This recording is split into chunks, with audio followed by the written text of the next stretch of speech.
अस्सलामुअलैकुम। मेरे जो बहन भाई या दूसरी वीडियो देख रहे हैं, उम्मीद करता हूँ सब खैरियत से होंगे। आज फिर हाजिर हूँ एक नई वीडियो के साथ, जिसमें हमारा मेन कंसर्न या टॉपिक ये होगा कि हम अपने किसी भी प्रोजेक्ट को, अब वो प्रोजेक्ट कोई भी हो सकता है, वर्डप्रेस, लारावेल, सिंपल प्रोजेक्ट, उसे हम सबलाइम के थ्रू गिटहब पर कैसे अपलोड करें। अब सबसे पहले मुझे आपको ये बताना होगा कि गिटहब है क्या। GitHub basically just like hosting work करता है, जिस पर हम अपने प्रोजेक्ट्स अपलोड कर सकते हैं इजीली। वहाँ हम अपने प्रोजेक्ट रख सकते हैं और रिमोटली कहीं से भी हम उसे एक्सेस कर सकते हैं। तो हमारे पास जो प्रोफेशनल डेवलपर्स जितने भी हैं वो सब गिटहब का यूज़ करते हैं। गिटहब का यूज़ हमारे लिए इजी इसलिए है कि अगर हमें कोई एक प्रोजेक्ट से एक कंप्यूटर से दूसरे कंप्यूटर में चाहिए होगा तो हम उसके लिए यूएसबी या हार्ड ड्राइव यूज़ नहीं करेंगे। तो इसलिए हम स्मार्ट वर्क करते हैं, हम गिट पर अपलोड कर देते हैं, गिटहब पर अपलोड कर देते हैं। तो इसलिए हमने ये ईज़ी होता है कि हम जहाँ भी चाहें, जिस जगह से भी चाहें, वहाँ से उसे गिटहब ऑन करके उससे एक्सेस कर सकते हैं अपने प्रोजेक्ट को। और हमें एक इसका गिटहब का एक ये फ़ायदा है कि जैसे कि फॉर एग्ज़ाम्पल हम एक बड़े प्रोजेक्ट को लेकर चल रहे होते हैं, तो बड़े प्रोजेक्ट्स पर एक डेवलपर काम नहीं कर रहा होता, उसके लिए मल्टीपल डेवलपर्स चाहिए होते हैं जो उस पर काम कर रहे होते हैं।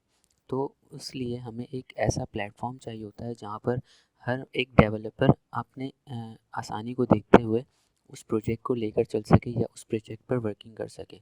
तो गिटहब से हमें ये फ़ायदा होता है कि हर डेवलपर अपने पास से उस प्रोजेक्ट पर वर्किंग कर रहा होता है, और at the end of the project वो क्या करता है, उस प्रोजेक्ट को गिट पर अपलोड कर देता है। जिससे ये होता है कि सारे डेवलपर्स का जो वर्क होता है वो एक जगह समाप्त हो जाता है और वो प्रोजेक्ट हमें गिटहब पे मिल जाता है अपलोड हुआ हुआ।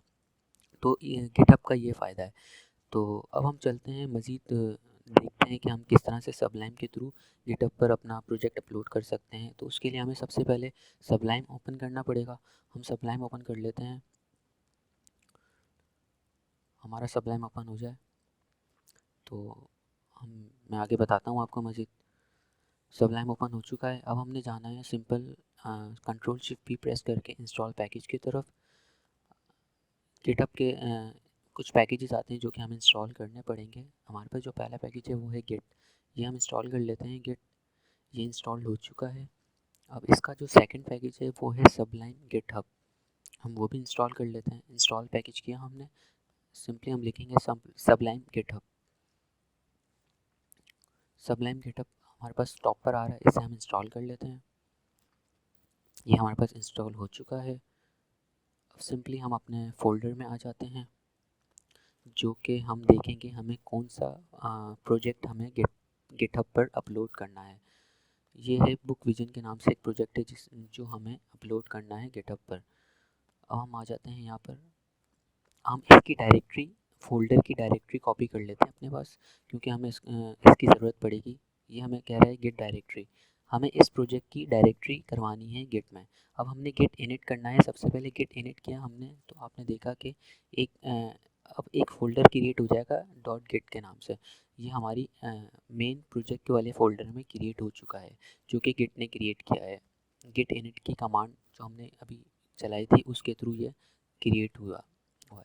अब हमने इजी हमारे पास जो मेथड है वो हम ये करेंगे कि हम अपने पूरे प्रोजेक्ट को सबलाइम पे ड्रैग एंड ड्रॉप कर देंगे, जिससे ये होगा कि आप ये देख रहे थे अभी हमारे पास आ रहा था अनट्रैक्ड फाइल्स। तो हमने अब तक ऐड नहीं किया हुआ था, इसलिए हमारे पास अनट्रैक्ड फाइल आ रहा था। हमने इसे गेट ऐड ऑल कर दिया, जिससे अब आप ये देखेंगे नीचे प्रोजेक्ट अपलोड हो रहा है, गिट के अंदर ऐड हो रहा है। तो उससे ये होगा कि हमारे पास ग्रीन मार्क आ जाएगा। जैसे अभी सर्कल आ रहा है, ब्लैंक सर्कल आ रहा है, तो ये ग्रीन मार्क हो जाएगा। इससे हमें ये पता चल जाएगा कि ये ऐड हो चुका है गिट में। जब गिट ये देखें आप, ग्रीन मार्क आ चुके हैं, ये गिट में अपलोड हो चुका है, गिट ने इसे ऐड कर लिया है। तो हम आगे मज़ीद चलते हैं और देखते हैं कि पहला स्टेप हमने गिट इनिट किया, सेकंड स्टेप हमने गिट ऐड ऑल किया। अब थर्ड स्टेप जो है हमारे पास वो है हमारे पास गिट कमेंट। अच्छा, गिट कमेंट क्या काम करता है? Git commit as a reminder work करता है कि अगर हम कोई प्रोजेक्ट के अंदर एडिट कर रहे हो या हम कोई प्रोजेक्ट अपलोड कर रहे हो, उस टाइम जो हम एक कमेंट करते हैं वो एज अ रिमाइंडर होता है कि लास्ट टाइम मैंने क्या चीज़ चेंज की थी। एक समरी समझ लें कि मुझे वो देखकर समझ आ जाए या याद आ जाए कि मैंने लास्ट चेंज क्या किया था और कौन सी फाइल में किया था। अभी हम अपलोड कर रहे हैं तो मैं सिंपल लिखूँगा जस्ट अपलोडिंग, और आप ये देख रहे हैं just close the window to accept your message. तो हमने विंडो क्लोज कर दी, ये विंडो हमने क्लोज कर दी, गेट कमेंट हो गया हमारा।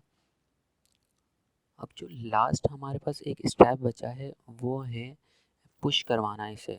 कहाँ पर पुश करवाना? गिटहब की रिपोजिटरी में अपलोड करवाना या पुश करवाना। हम सिंपली यहाँ लिखते हैं गेट कस्टम कमांड। अच्छा, गेट कस्टम कमांड में हमें एक चीज़ रिक्वायर्ड है, हमारी रिपोजिटरी का यूआरएल, जो कि हम सबलाइन पर जाते हैं, सॉरी गिटहब पर जाते हैं और वहाँ जाकर पहले तो अपनी रिपोजिटरी क्रिएट करते हैं। ये हमारी सारी रिपोजिटरीज आ रही हैं। अब हम यहाँ से ऐड न्यू कर लेते हैं। सिंपली हमने यहाँ रिपोजिटरी का नाम देना है। हम एग्जांपल ले लेते हैं, अपने चैनल का ही नाम ले लेते हैं, sticky note, sorry sticky code हमने ले लिया। अब हमने करना है क्रिएट रिपोजिटरी। ये हमारे पास रिपोजिटरी क्रिएट हो चुकी है, ये आप देख रहे हैं। हमारे पास एक यूआरएल जनरेट हो गया है जो कि हम यहाँ से कॉपी कर लेंगे। ये हमने कॉपी कर लिया यहाँ से। सिंपली हम आएंगे get custom command. Get custom command पे हमने सबसे पहले यहाँ लिखना है पुश, और जो हमने यूआरएल कॉपी किया है वो पेस्ट कर देना है, एंड देन लिखना है मास्टर, देन एंटर। अब आप ये देखिएगा कि हमारा जो गिट ने जितनी भी फाइल्स ऐड की थी वो सारी अपलोड कर देगा हमारे इस यूआरएल जो कि रिपोजिटरी का यूआरएल है। अब यहाँ हमने जाना है गिटहब पर और यहाँ पर रिफ़्रेश करना है। तो रिफ़्रेश के बाद आप देख रहे हैं हमारा जो प्रोजेक्ट था वो कंप्लीट अपलोड हो चुका है गिटहब पर। गिटहब की रिपोजिटरी पर जो हमने रिपोजिटरी स्टिकी कोड के नाम से बनाई थी उसमें अपलोड हो चुका है हमारा पूरा प्रोजेक्ट। इसी तरह अब हम यहाँ से जाकर देख लेते हैं कि हमारा प्रोजेक्ट, ये देख लें आप, हमारा प्रोजेक्ट अपलोड हो चुका है जो कि हमने कमेंट किया था जस्ट अपलोडिंग। ये हमें ये रिमाइंड करवा रहा है कि मैंने सिर्फ अपलोड किया है अभी, जस्ट अपलोडिंग। सिंपली हम बैक जाते हैं अपने सबलाइन पर। अब फॉर एग्जांपल मैं आपको एक नई चीज़ बता दूं कि फॉर एग्जांपल मुझे इस प्रोजेक्ट में कुछ ना कुछ एडिट करना है अपलोड के बाद। अपलोड तो हम कर चुके हैं, अब हमें कोई ना कोई यहाँ पर चेंज करना है किसी भी एक फ़ाइल के अंदर। अब मैंने एक फ़ाइल ओपन कर ली author.php की। अब इसके अंदर मैं चेंजेस करता हूँ कुछ, जैसे कि मैंने नंबर ऑफ़ लाइन्स जो थी कोड वो रिमूव कर दिया। अब सिंपली इसके अंदर कुछ एडिट कर लेता हूँ और इसे मैं सेव करवा दूँगा। अच्छा, सेव करवाने के बाद मेरे पास ये प्रोसेस रहेगा, ये स्टेप करने होंगे कि मुझे सेव करवाने के बाद एक स्टेप ये करना होगा कि मैं इसे ऐड ऑल कराऊँगा एंड देन पुश करवाऊँगा। सब सिंपली हमने कंट्रोल शिफ्ट पी करके गेट ऐड करना है। गेट ऐड हो चुका है। ओके, अब हम क्या करेंगे, गेट पुश। अच्छा, गेट पुश मैं यूज़ करके बता देता हूँ आपको। इसकी अपनी एक कमांड है लेकिन वो वर्क नहीं करेगी क्योंकि हमें रिपोजिटरी का यूआरएल देना होता है, इसलिए हमने सिंपली गेट कस्टम कमांड में जाकर यहाँ पर URL paste and then master. अच्छा, हमने मास्टर भी यहाँ नहीं लिखा। मैं आपको ये बता दूँ, अगर हम मास्टर नहीं लिखेंगे तो ये हमारी रिपोजिटरी में फाइल्स अपलोड या अपडेट नहीं करेगा, इसलिए हमें सिंपली गेट कस्टम कमांड लिखना है, देन पुश, और हमने जो वहाँ से इसका यूआरएल कॉपी किया था वो पेस्ट करके मास्टर, देन एंटर। अब आप देखिएगा कि वहाँ पर जो हमने अभी चेंज किया है वो अपडेट हो चुका होगा गिटहब पर रिपोजिटरी पे। अब हम इसे रिफ़्रेश कर लेते हैं ठीक से। अच्छा, अब मैं आपको कमेंट का तरीका एक बता देता हूँ कि हमने कमेंट क्या करना है। अब फॉर एग्जांपल मैंने एक फ़ाइल के अंदर चेंज किया और मैं यहाँ दे देता हूँ ऑथर कंट्रोलर या मॉडल, जो भी आप लिख लें वो आपके ऊपर है। जस्ट अ रिमाइंडर है कि आपको बस याद दिला दे कि मैंने ये चेंज किया था, ऑथर कंट्रोलर चेंज। ओके, अब उसी तरह क्लोज कर देना है फाइल को। अगेन मैं करूँगा गेट कस्टम कमांड, पुश, और हमारा रिपोजिटरी का यूआरएल मास्टर, एंटर। अब आप रिफ़्रेश करेंगे तो आप यहाँ देखिएगा कि हमारे पास ऑथर कंट्रोलर चेंज का कमेंट भी आ जाएगा और हमारी जो फाइल, जिस फाइल के अंदर हमने चेंजेस की थी वो भी अपडेट हो जाएंगी। ये हम ओपन कर लेते हैं ऑथर कंट्रोलर चेंज। ओके, अब आप ये देख लें जो रेड बैकग्राउंड के अंदर लाइंस आ रही हैं ये हमने रिमूव की थी, इस इन लाइन्स के अंदर हमने चेंजेस की थी, और जो हमारी अपडेटेड लाइन है जो हमने अभी अपडेट की है, जिस कोड के अंदर हमने चेंजेस किए हैं वो ग्रीन लाइन के अंदर आ रहा है। ये भी हमें इंडिकेट करता है कि हमारा पुराना कोड क्या था और अपडेटेड कोड क्या है। ये आप देख रहे हैं कितना ईजी है हमारे लिए कि हर डेवलपर अपने रिमोटली अपने पास से चेंजेस कर सकता है। एक प्रोजेक्ट पर मल्टीपल डेवलपर्स इजीली वर्क कर सकते हैं, और हमें कोई चीज़ या हमारा प्रोजेक्ट हमें हार्ड ड्राइव या यूएसबी में लेकर घूमने या कहीं लेकर जाने की ज़रूरत नहीं है। सिंपली हमने गिटहब पर अपलोड करना है और वहीं पे रियल टाइम चेंजेस हमने करनी है।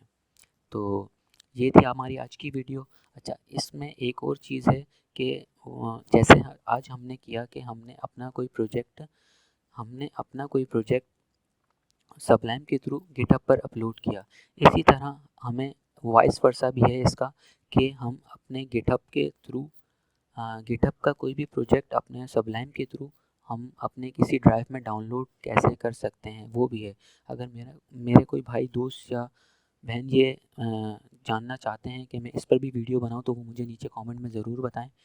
और लास्ट वीडियोस में भी माशाल्लाह आपका बहुत अच्छा रिस्पांस रहा, अच्छा रिस्पांस किया आप लोगों ने, अच्छा सपोर्ट किया। इसी तरह सपोर्ट करते रहें, वीडियो को लाइक करें और वीडियो को शेयर करें और चैनल को सब्सक्राइब करें। इंशाल्लाह नेक्स्ट वीडियो में। Thank you.